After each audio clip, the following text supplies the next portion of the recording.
So yeah, I am sorry that in all of this confusion and anger and disappointment, that seeing that text message that you released for what? For what? Because you wanted to show that you are the truth teller on TikTok? Well, that hurt my trust.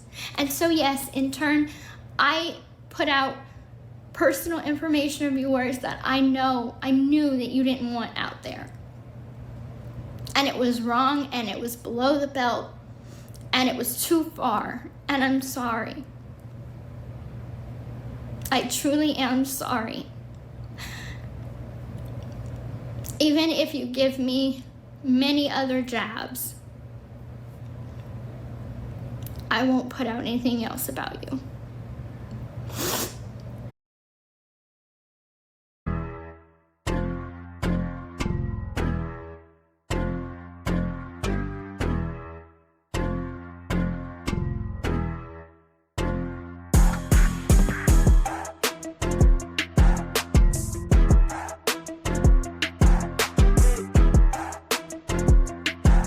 Hey guys, welcome to Becca Scoops. How are you guys doing today? I hope you guys are having a great Saturday. It's the weekend. And yeah, just a little housekeeping right up front here. I was going to do a live this weekend. Don't know if any of you guys saw on my last video, I pinned a comment that my dog, Maisie, my beloved Maisie, um, has some issues, some cough, something I had to take her to the vet. She's going to be okay, but I've been up at night with her having these coughing spasms, and she's on antibiotics, and we're doing better, but I'm exhausted. But I knew I could make a video. I knew I could pull this off at least. So here I am, because there's always something to go over in the Gypverse about Gypsy Rose Blanchard. And of course, we're going to start off with some social media stuff that she's been doing. And her and Ryan Anderson, if you saw the little intro with her making her apology, that was 5 months ago. That was an apology Gypsy gave to Ryan Anderson after she released very sensitive material, very personal material about him. And she went on this apology, this long, like half an hour apology, saying she would never do it again, that it went too far doing things like this. And so she would never go so, low as to start releasing private text messages, private emails, etc., etc. Well, that was so 5 months ago, right? That was so 5 months ago. So Gypsy is put something out. We're going to go over it. And then, of course, Ryan was on his TikTok live and definitely had something to say about it. So let's start off with that. And then after we go over that and discuss, I'm going to get into some evidence, some stuff. It's going to be primarily centered on Dee Dee Blanchard, the real true victim in this case, and it's interviews with her family members we're going to go over. I've also been doing a lot of research into Nick, the stuff that just came out about him. I'm going to not go over that in this video because that's going to take like over an hour at least. That has to have that might be done on the live. So once Maisie's in the clear, I would say 2 or 3 days at the most more, then we'll go ahead and we'll try to do, we're going to go ahead and do the live because I have prepared for that. All right, guys. So let's start off with this latest Gypsy stuff. She, let me just pull it up for you. Let's take a look. All right. Hold on. People tell me to move on all the time, and I'm like, how have I not? I don't bother her. Okay, so this is Gypsy Rose Blanchard's account. You can see it's her TikTok account up there. And she starts off by playing this little intro about Ryan. And so here we go. All the time, and I'm like, how have I not? I don't bother her. So apparently Gypsy is now showing, and I have screenshots of this. So we're going to go ahead and go over what he says. Gypsy is saying down here, I have actually been a good girl lately and have not said anything negative about him. So this was uncalled for. Up here it says texting me at 2 a.m. like WTF. What the F? Okay. And there's some things about this little text message here that I'm going to point out. And then after that, she puts up this one, and I've got the screenshot of that so we can take a look at that. Of course, I've actually been a good girl. We're going to get into how Gypsy likes to use the phrase, I've been a good girl. This is something that she really does enjoy saying about herself. She said it 10 years ago in her interrogation. I've got that video clip. So what does that even mean? I've been a good girl. Well, are you mostly a bad girl then? Is that what you're saying? But now you've been a good girl? So bizarre. All right. So let's take a look at this. So this is the actual screenshot. It's a little bit clearer. And I probably should put my glasses on. Hold on. You look so effing skinny. You look so effing skinny. You look unhealthy and unhappy. But who gives a fuck? And then that's like she's saying this is Ryan texting her at 2 a.m. Except what does she respond? What does she say? She says, who is this? Well, if you know it's Ryan, why are you asking who is it? Right. And then she says, I'm waiting for an answer. Who is this? And apparently she has this dated as September 24th, 2025. Okay. So just last month. All right. Okay. Then next is this one. Oh, sorry, that's the video. We don't want that one. It's this.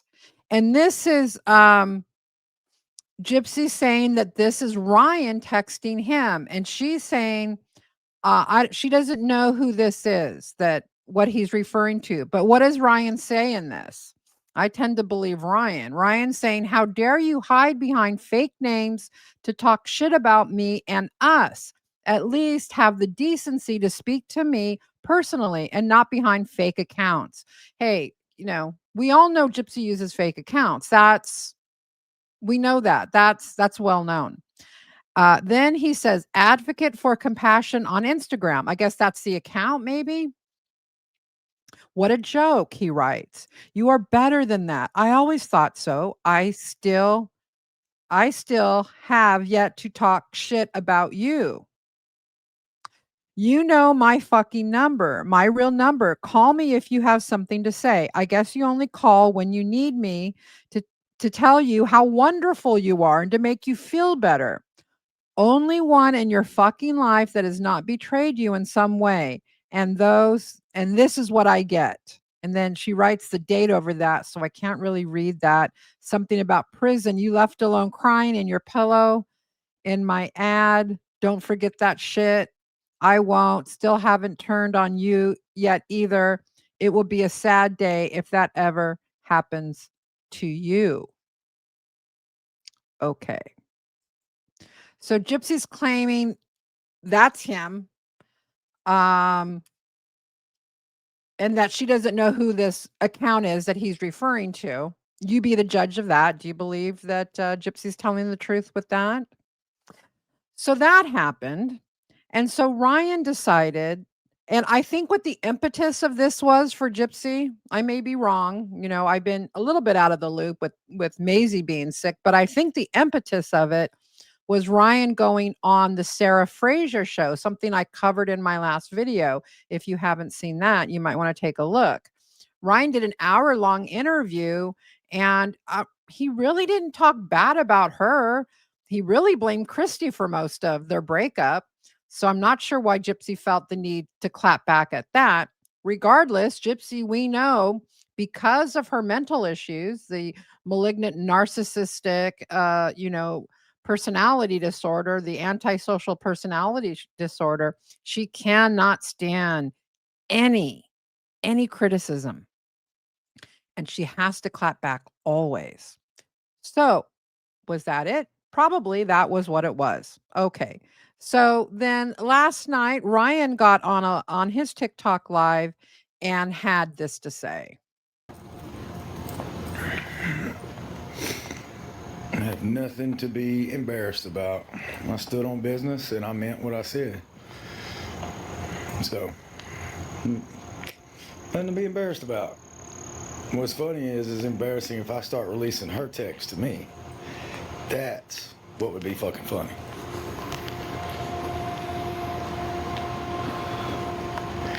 That's what would be fucking embarrassing. Believe me. That's what would be embarrassing. Just saying.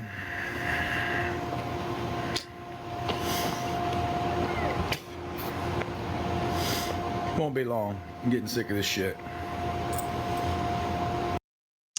Won't be long. I'm getting sick of this shit. Thus the title of this video, Sick of This Shit.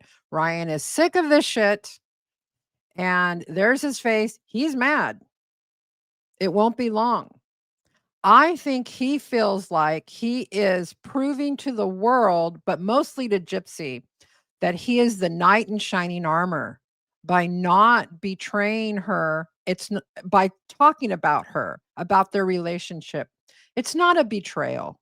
She divorced you. She cheated on you. She's time and time again done really cruel things to you. So to me, you have a right.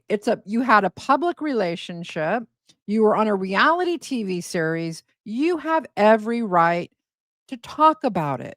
You don't have to talk about it, but I think he really wants to.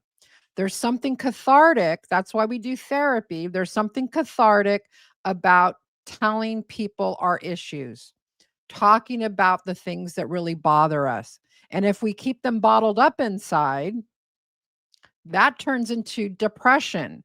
So when you repress your emotions, that's what I was told, explained by psychiatrists, that when you're depressing those emotions and not acknowledging those emotions in some way, that can turn into a depression. And so I would tell Ryan, I think you should do this publicly for a lot of different reasons, because I think since she is so public about you and doing these things to you, that you need to publicly set the record straight for yourself. If it wasn't a public relationship, then obviously you don't have to go make a video about your divorce and you're not public figures, right? But these two were they were in the public eye. Their relationship was scrutinized in the public eye. And so I think that for his own mental health, at some point, he's going to need to talk about her and the truth of what went down. All right, let's go on here with this.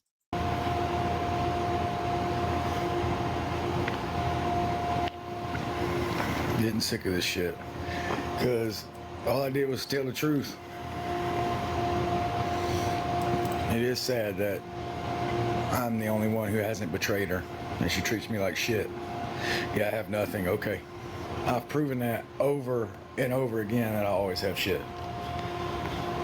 I can tell you a story about last time she said when she called me. She doesn't want that story getting out either. So, just say it.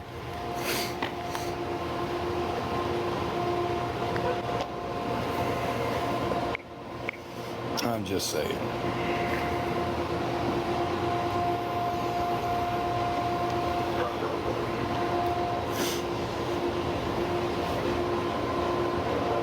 Yeah.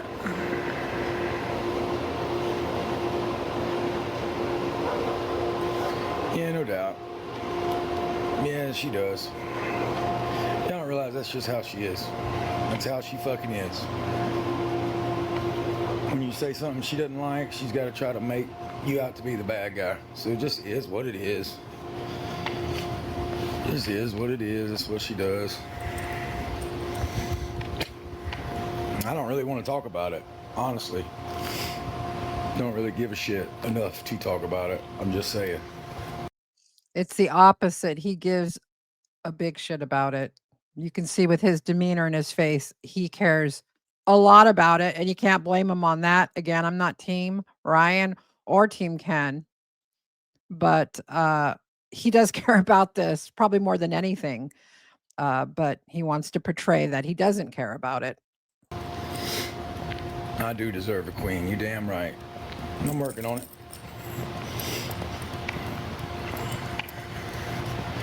Don't worry, I'm not changing for anybody. Never will. Bayou Bell, what's going on?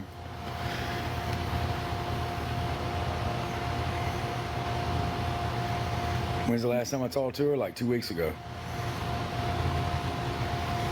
So, but it's nobody's business. It doesn't matter. She's making it everyone's business, Ryan. She's making it everyone's business. She's putting it out there.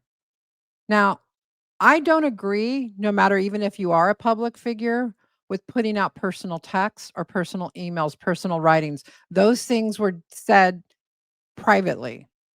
But I do believe that you have a right to speak about the relationship. I do believe you have a right to speak about the relationship. Now, I think it's kind of crappy. I think it's kind of really not right to ever show someone's emails. You know, even if you get mad at them, they were written in private. Text messages are private, unless they're group texts, you know. But publicizing them, I think that's wrong. That's wrong. No matter if you broke up and you hate the person, I think that's wrong. To try to prove a point, like as a gotcha thing, I think it's really wrong. But I think you do have a right to speak about a relationship you had and what happened in the relationship. Yeah, it's absolutely fair game, absolutely appropriate in this situation. She's mad about the podcast. It's what it is.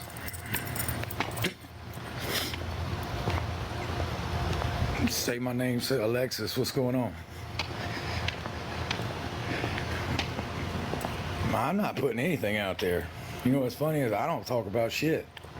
I don't release nothing. I mean, I could, but I don't. I have better respect for myself than that. That's the truth. I have better respect for myself.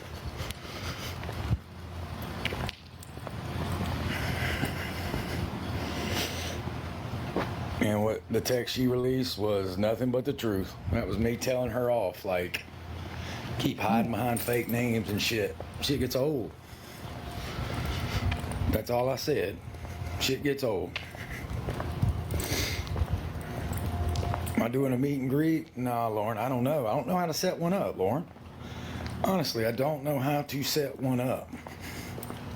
Hey from Alaska, hello from Australia. Right on, Australia. What's going on? I'm going to fast forward here. Hey from Texas, hey from Canada, right? I don't know how to work it.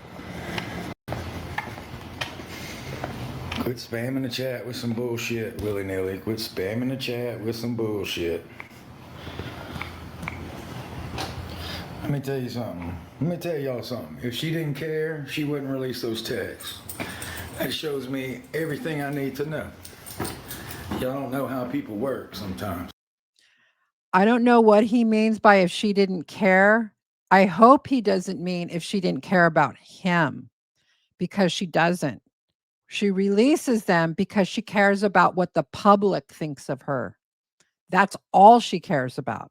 That's what this has always been about. It isn't about him. And I really hope to God that he does not think she's doing this because she has some feelings for him. Okay? Because she doesn't have feelings for him, not the way he thinks. She doesn't care about him. She wouldn't have commented podcast. She wouldn't have released text if she didn't care. You know what I'm saying? Think about that. Think about that shit. Yeah. Okay. I'm not saying I do care. I'm not saying I do. What I'm saying is, if she didn't care, why would she release the text that I sent? You know what I'm saying? Like, think about it. Why would it matter? Okay. I just don't know how she works. I hope he doesn't think he has her figured out if that's how he's talking, because that is not why she's doing what she's doing. And that's about it for Ryan Anderson. Yeah. So no, she is doing it because she cares about public opinion, because she's trying to, right, say, look, it's not me. He's texting me. He went on this podcast and right. And that's the only reason she did it. Obviously, if you've been following this case and know anything about the way Gypsy Rose's mind works, that's what that was all about, right? And so it's really weird, the whole good girl thing, right? The good girl thing. I'm a good girl. I'm a good girl, right? I've been a good girl, meaning I haven't been, in touch with him, which he said 2 weeks ago she was in touch with him. But let's look at her interrogation when she talks about being a good girl. I think I'm just waiting on someone from. This may be a little low volume wise, so I'm not going to interrupt. So you guys can go ahead if you need to turn up the volume. It's just this is as loud as it gets because it's an interrogation. The county that I used to live in to come and talk to me. Okay.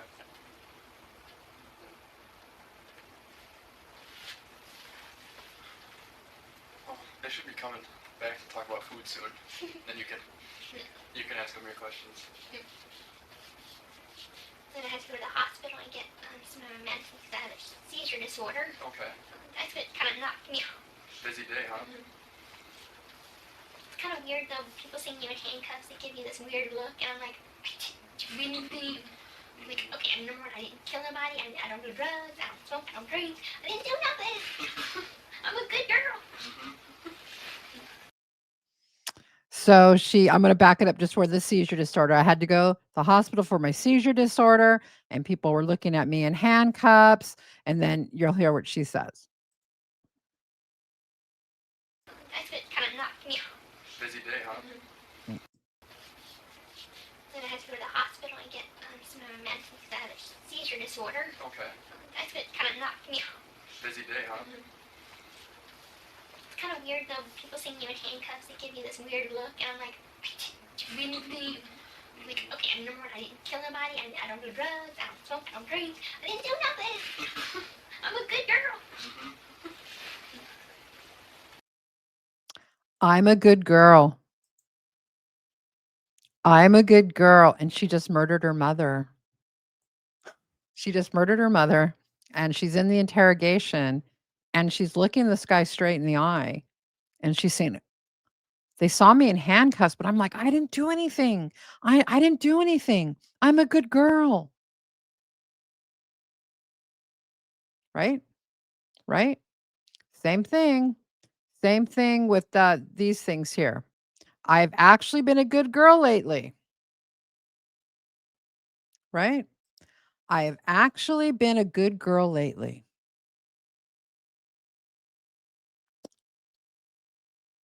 You can't believe it. You can't believe it. You can't believe a word she says, but she does like certain phrases, and I'm a good girl is a phrase that she likes to use. All right, guys, we're going to watch one more thing. I want to remind you guys 5 months ago, Gypsy gave this heart-filled, tear-filled apology to Ryan Anderson. She was never, ever, ever going to stoop so low again. She had learned her lesson, right? She had learned her lesson, and it hurt her, and it hurt him, and she wasn't going to do it again. We text each other every time we would talk on the phone. You wouldn't really bring that up. We were civil, if not even friendly. So yeah, I am sorry that in all of this confusion and anger and disappointment, that seeing that text message that you released for what? For what? Because you wanted to show that you are the truth teller on TikTok? Well, that hurt my trust.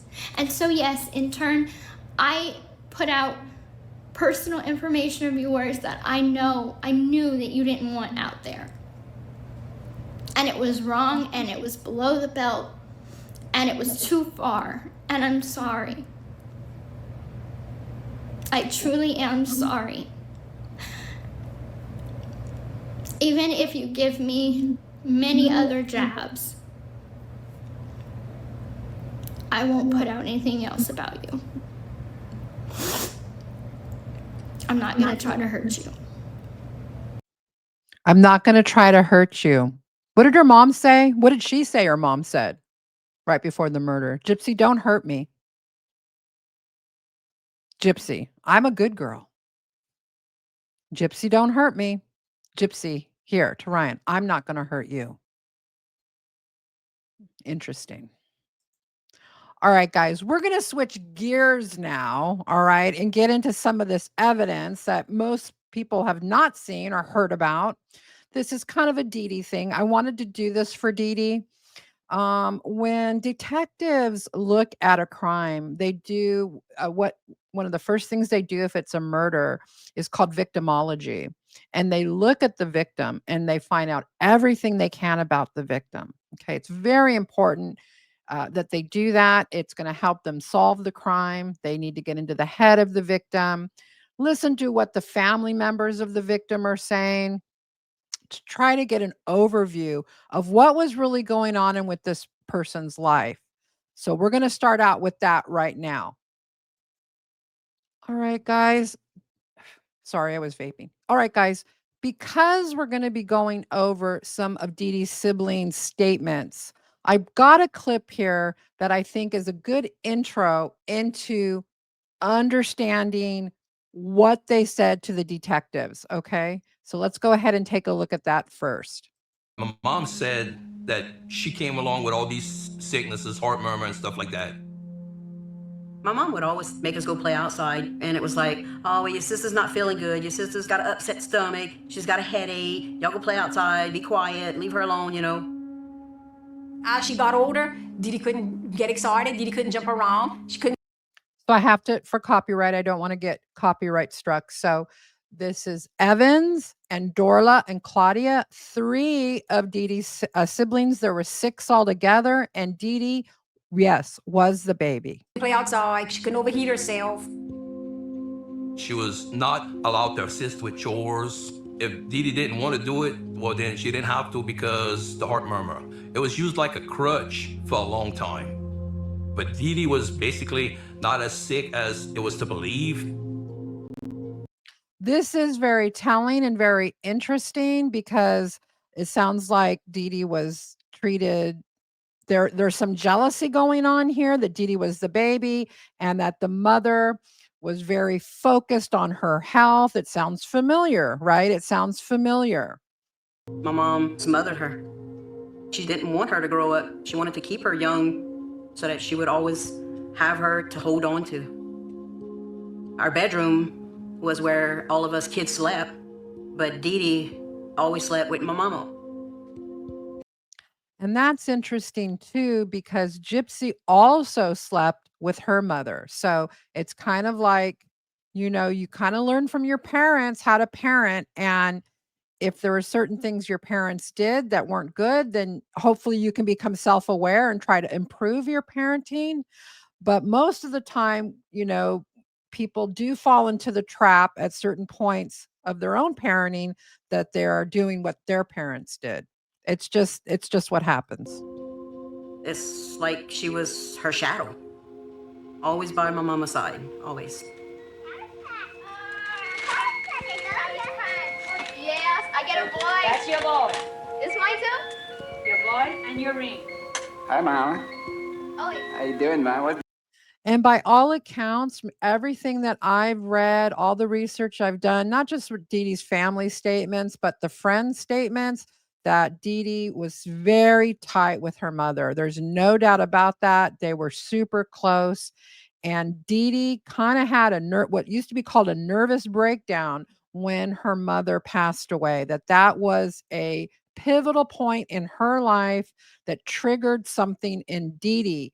And it's not that at that same point when the mom died, is at the same point that a lot of the focus for Dee Dee went on Gypsy. Not that Gypsy did have health issues, but it was at that point when the mom dies that maybe Dee Dee felt so abandoned that the mom was dead. There was, obviously she had like this mental breakdown. And it's at that time that Gypsy also goes in the wheelchair. So there's a lot of things that happen around the time that the mother passes away. That, Mama? Some green. Some green. Green machine. That what? We didn't get to go to college, but Dee Dee went to college. We didn't get a car when we were growing up. Dee Dee got the car. That's what Daddy's fixing for her to go in tonight. Dino says she needs a new one. We knew if you wanted something, you had to go out and earn it. But Dee Dee just wanted it and got it.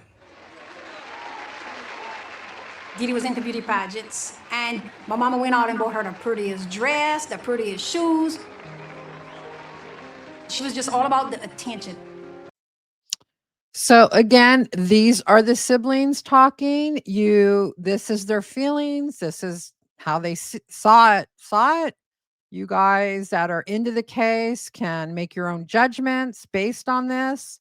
For those of you that are just new to the case, Dee Dee was the youngest, as I said before, and there seems to have been a lot of jealousy between the siblings. Righteous jealousy? I don't know. I don't know. I can't judge that. I wasn't there. When my mom passed away, Dee Dee took it hard. The person who babied her all her life wasn't there anymore. Say hi. But she still needed the attention. It didn't matter how, as long as it was coming. Okay, so I think that was a really good little introduction into what we're going to be reading now, these interviews. This was right after Dee Dee was murdered, and the detectives are contacting the different siblings. We also are going to take a look at Rod and Christie's interviews. So let's go ahead and get started with that. Let's start with Evans, because he was just right there. That was Evans that was talking right there. And this is Evans, what is in the record, the Greene County supplemental report, Evans Petrie. He said she always had been treated different from the rest of their siblings because she was their mother's favorite and the baby of the family.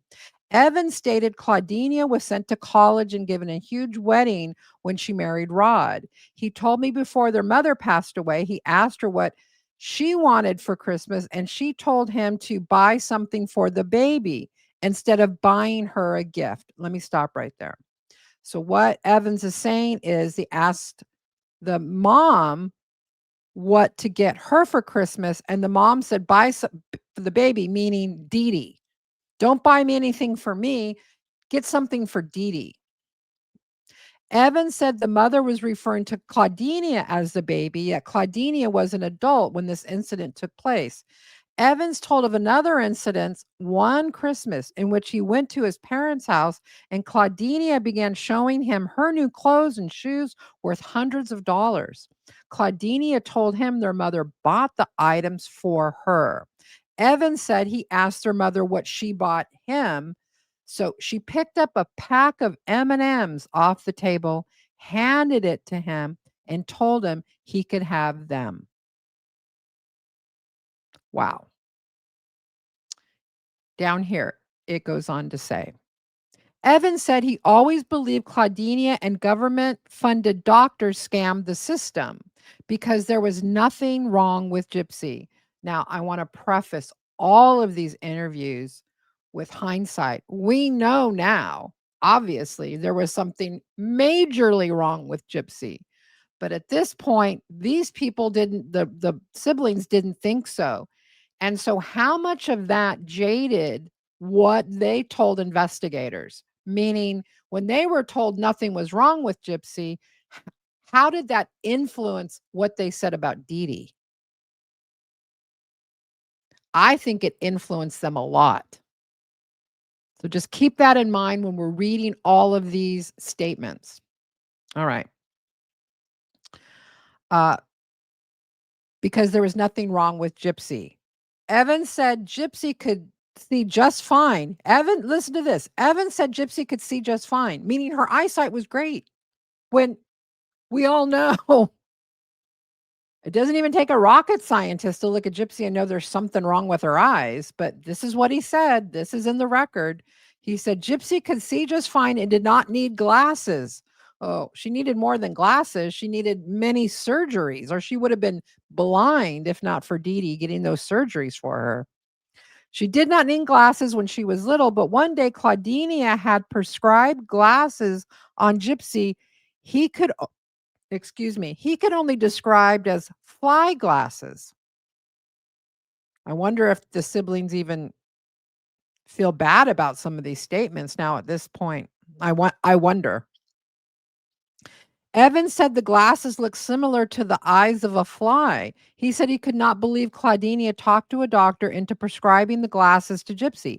Evan said he never knew the names of any of Gypsy's doctors or what hospital she went to because Claudinia did not want the family to know that information.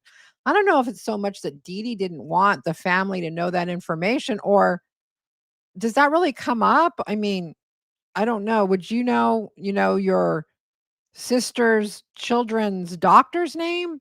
It depends on how close you are, right? But yeah, I don't think that's like weird not to know it. All right. I want to get down to someone who really, really hated Dee Dee. And that was her father's second wife, this woman named Laura. Laura did not like Dee Dee, and Dee Dee did not like Laura. Laura had some horrendous things to say about Dee Dee, like this whole thing that she was being poisoned. I addressed that in a former video that I did. I don't believe there's any truth to that. It's a crazy story. Regardless, Laura, the gossip is allegedly Laura was having an affair with Dee Dee's father, and that's why Dee Dee did not like Laura. That when the mom passed away, it was like he got together with Laura really quick, and Dee Dee always felt, or it was like known that while Emma was dying, that maybe Claude was having this affair with Laura. Allegedly, that's the gossip. I do not know that obviously as fact, but I'm giving you the history of who Laura is. And now we're going to take a look at some of her statements after Dee Dee was found murdered. Okay. I'm going to need my glasses. Laura said Gypsy was born healthy and was not sick. Now, we know that's not true. We know Gypsy was born with microcephaly. But Claudinia wanted her ex-husband to take her back. Now, this is what Laura's saying. Laura's saying Gypsy was born healthy and was not sick, but Claudinia wanted her ex-husband, Rod, to take her back. So to get his attention, she put Gypsy in a wheelchair and stopped her from walking. So Laura is saying here that Dee Dee wanted Rod back, so she put Gypsy in a wheelchair. I don't find that to be. Laura said Gypsy later actually got sick and Claudinia was not feeding her, so she had a feeding tube put in. This whole thing about Dee Dee starving people is kind of crazy. They say Dee Dee was also starving the mother when all of them lived there. I mean, all of this starving of people is crazy. She said Gypsy's father has to pay child support as long as Gypsy is disabled. Oh, he has to pay child support whether she's disabled or not until she's 18, as most of us know. Laura explained even though they had to get law enforcement involved for the financial mess Claudinia put her and Claude in, she does not hate her and does not wish for any harm to come to her or Gypsy. Laura said when she and Claude were taking care of Claudinia and Gypsy while Claudinia's foot was healing, Claudinia put poison in her food. Here is, I think I did go over this before, but I want to go over this again in this video because I think this is an important point. Laura said one day Gypsy told Claude she knew why Laura was so sick. She said her mother was putting the same thing in Laura's food that she had been putting in Claude's cactus, like a cactus plant. Laura explained Claude had a beautiful cactus that he treasured, but it died. Laura said Gypsy claimed her mother had put the same vitamins on the cactus. Remember, this calling this vitamins is kind of suspect. And of course, this whole entire story, guys, is coming from Gypsy Rose Blanchard. So Gypsy is supposedly telling on her mother behind her mother's back. She's saying, my mom is putting those vitamins in Laura's food. Yeah, I don't find that this is credible at all. I went over that in the last video, what the type of, they actually called it Roundup. And I went over what's in Roundup, and that Laura would have been dead as a doornail if she actually was trying to poison her with that. So Laura said she was so sick she had to stay in bed for 9 months. She described Claudinia as evil. Evil is the word that she used, and a smooth talker, adding Claudinia is going to make you believe anything. Laura said it was possible Claudinia was doing this for Rod to go check on her. Now, at this point, this portion of this interview is when Dee Dee is still missing. So Laura is telling the detectives that Claudinia might be missing, might have been gone missing, so that Rod would have to come to her rescue. It's complete crazy talk. That's not actually what happened, right? All right, down here. Claude said when Claudinia and Gypsy were living with him and Laura, he was going to confront Claudinia about the way she treated Gypsy. He also was going to confront her about poisoning Laura. Okay, so this is Claude Sr. talking. They were kind of jointly interviewed. So here Claude said when Claudinia and Gypsy were living with him and Laura, he was going to confront Claudinia about the way she treated Gypsy. He was also going to confront her about poisoning Laura and his cactus. He said he took a shower, and when he got out, Claudinia and Gypsy were gone. Okay. So obviously, if you thought somebody was poisoning your wife with Roundup, you wouldn't wait to confront them. You wouldn't wait. The minute that Gypsy related this story, if you seriously thought there were any truth to it, obviously you're going to have a big blow up with this person, right? So again, this story doesn't make any sense, and it's hard to know why they were painting Dee Dee with such an evil brush, right? Okay. Let's get to the next one, guys. Hold on. All right, guys, we're starting to run out of time. So let's just stick with Laura and Claude at this point. And I want to show you a video clip of Claude, I believe, talking some truth about when Dee Dee and Gypsy lived with him. Let's take a look and listen to this. She divorced Rod. Dee Dee moved back with us. And at night, Gypsy had a machine on. The alarm would come on when she stopped breathing. So you had to wake her up. Once you wake her up, the machine would stop. But I'm going to back it up again. Yes, you heard that right. He is saying that after she divorced Rod, that they were living there and that Gypsy was on this he's calling it a breathing machine, and it had alarms on it. So when somebody would stop breathing, obviously the alarms go off, right? Let's take a listen to this. Rod, Dee Dee moved back with us. And at night, Gypsy had a machine on. The alarm would come on when she stopped breathing. So you had to wake her up. Once you wake her up, the machine would stop. But it was scary. All right. So that sounds very truthful, the way he's telling that, the way he's recalling that. I don't, it doesn't sound like it doesn't look like he's being deceptive. I'm not a body language person, but just because, you kind of tell when someone's not telling the truth a lot of the times. Why that is so important is because all of this thing where, Gypsy was healthy, yet he recalls these alarms going off, and it was scary to him because the baby stopped breathing. So that's why it's kind of hard to understand how they painted Dee Dee with like there was nothing wrong with her. There's nothing wrong with Gypsy. She was 100% healthy.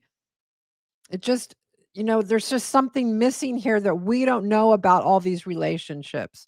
It sounds like a really toxic family. And I'm not saying that to be cruel or mean. It just seems like there was a lot of toxicity going on in those relationships. And yeah, Dee Dee kind of moved away from them. And she didn't move to Missouri by choice. I want to say that also. And also, Dee Dee was in survival mode. She was on government assistance. She was living in Section 8 housing. This is not a fun time. This is not a happy time when Gypsy's very little. This is a survival time, you know.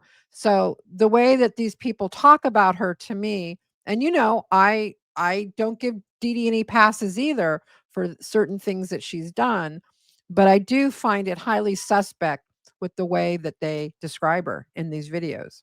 Okay, I want you guys to also take a look at one more video clip here. All right, guys, I think we're gonna end with Rod and Christy, but before we get to their statements, I want you guys to take a look at this video. Dee Dee's full name was Claudine Ann Petrie, but everyone called her Dee Dee.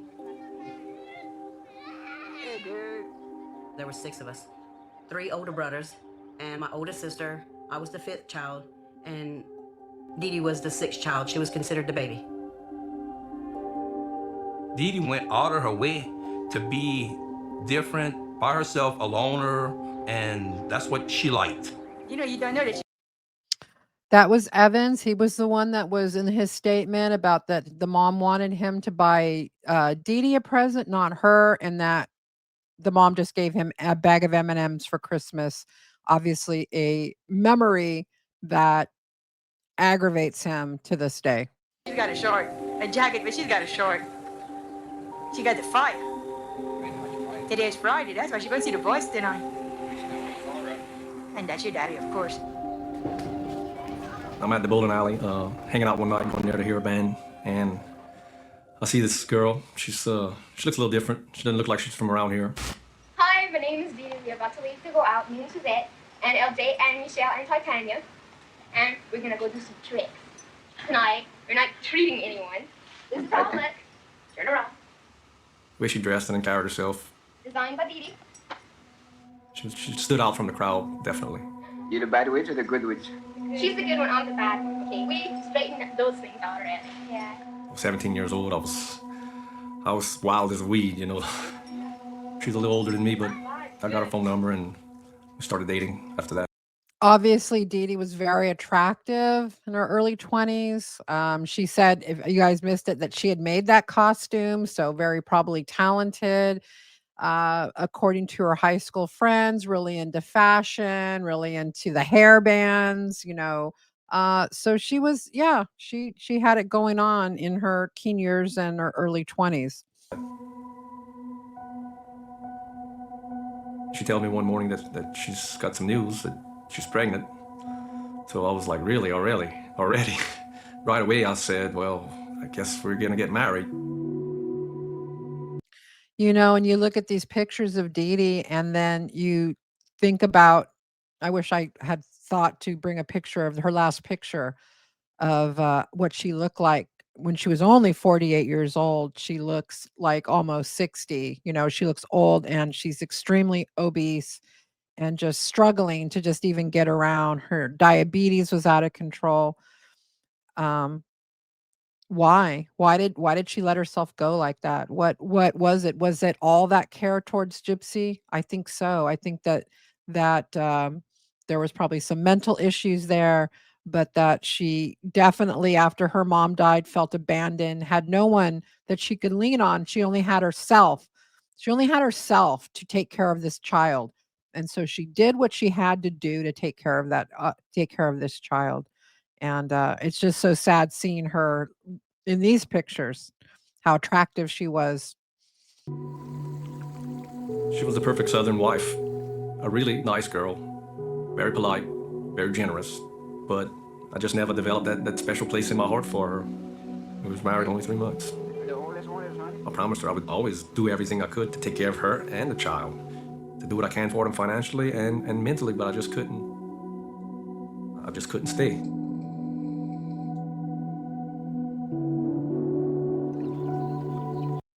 Yeah, really some sad stuff there. All right, let's go ahead and we're going to end this. Let's take a look at Rod's statement.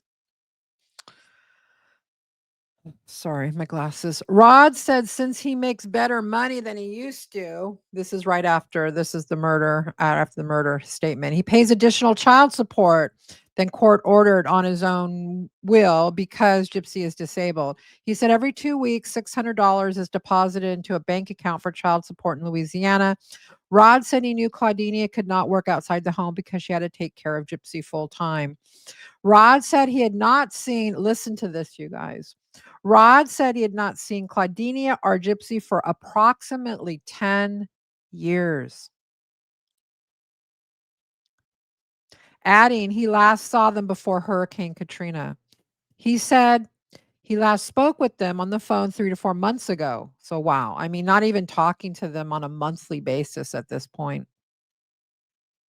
He said the conversations between him and Gypsy were light and casual, adding she did not mention anything about being ill to him. He said Gypsy did not have a cell phone to his knowledge, which I think is kind of weird because I think at some point he talks about texting her, like I can come get you or something.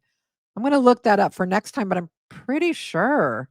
All right, let me go on. Rod said they even made plans to take her to Disney, but Claudinia never answered the phone when they needed to leave Louisiana. Rod stated he does not even know Claudinia and Gypsy's address. He stated he has never known who any of Gypsy's doctors were and was never told about her being in hospitals until after the fact. He said Claudinia piled me up with Gypsy's medical bills and he was taken to court and had to pay the bills. He said he was not certain, but Gypsy may still be on his medical insurance plan. I asked Rod if he had any concerns about Claudinia.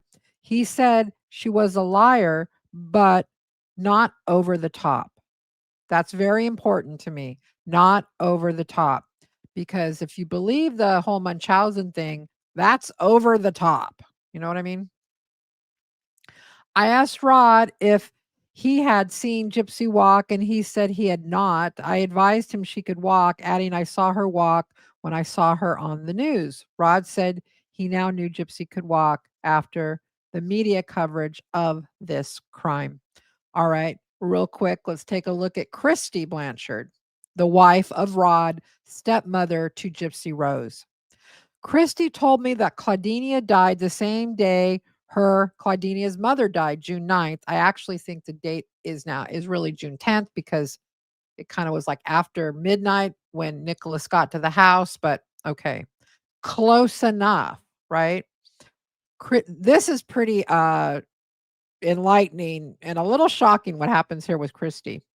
Christy told me she spoke with Gypsy and her mother by private messages on Facebook. She said the last time she spoke with either of them on Facebook was approximately 1 year ago. Christy said Gypsy was very smart.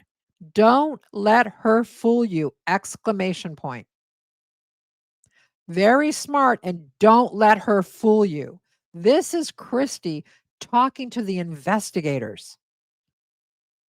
I can't stress this enough. That Christy was warning the detectives, do not let that girl fool you. What do you guys think about that? Leave me comments about anything in this video, but especially this part of Christy coming out and saying, don't let her fool you. She's actually very smart. All right. She said Rod paid for Gypsy's school books every other year. Christy said she paid Claudinia $1,100 each month in child support, plus bought Gypsy anything she wanted. I want to add something here. Even 10 years ago, $1,100 a month to live on for a child is nothing. When you think about housing and food, right? $1,100. Yeah. So I don't want to hear. And I think at some point they did get behind. I think I've seen paperwork where Dee Dee had to take them back to court because he wasn't paying at some point. I think by the end he was paying In fact, the detective did see the money going into Dee Dee's account from the Blanchards, from Rod and Christy at the end. That was confirmed. But this whole self-sacrificing thing, he hasn't seen Gypsy for 10 years, hasn't talked to her for 3 to 4 months. But you know what? We're paying her lots of money. We're paying her $1,100 a month. Give me a break. Christy said he paid Claudinia $1,100 each month in child support, plus bought Gypsy anything she wanted. I asked how Claudinia received the child support money. Christy stated the money went into a bank account in Louisiana each month. All right. So that's going to do it. I have other interviews here. Claudia, the sister, which is very interesting. Claude Jr., which is very interesting. And then I got all this stuff on Nick that I really need to go over with you guys, but we're almost at the hour mark now. I know that's asking a lot to, have anyone spend more than an hour, on a video. So I really appreciate you guys hanging in there and tuning in and forgiving me for not being able to do the live this weekend, but Maisie's on the mend, so we're going to be going live very soon, and I've got that all prepared. So I'm really looking forward to that live with you guys. Also, behind the scenes, something interesting happened today and with Lori and I, and we're very excited about this new development.